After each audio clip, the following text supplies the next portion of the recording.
година заминаха, за Англия с големи мечти и надежда за по-добър живот. Началото обаче беше трудно, попаднаха в непозната страна, далеч от близките си. Трябваше сами да се справят с всички предизвикателства. Работеха усилено, понякога до късно вечер, за да изградят стабилно бъдеще. По пътя си срещнаха много трудности и умора, липса на близки хора до тях и моменти, в които изглеждаше, че нещата няма да се получат. Но никога не се отказаха, винаги бяха заедно и се подкрепяха взаимно.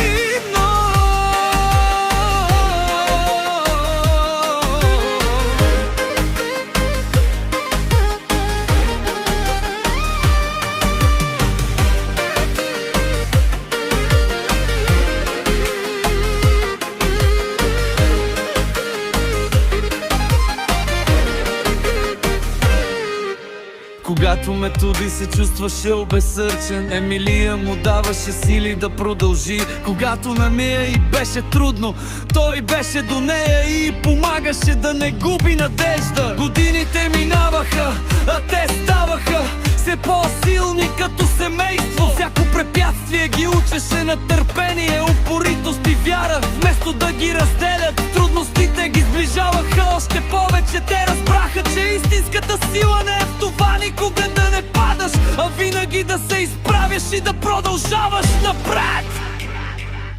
С много труд и постоянство Методи и Емилия успяха да постигнат това, за което мечтаеха.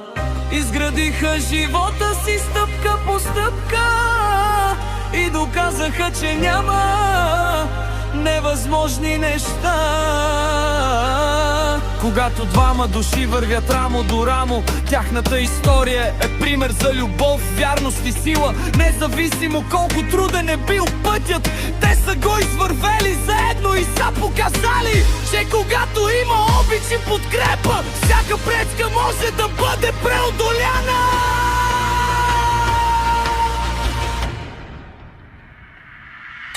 По пътя си срещнаха много трудности и умора, липса на близки хора до тях и моменти,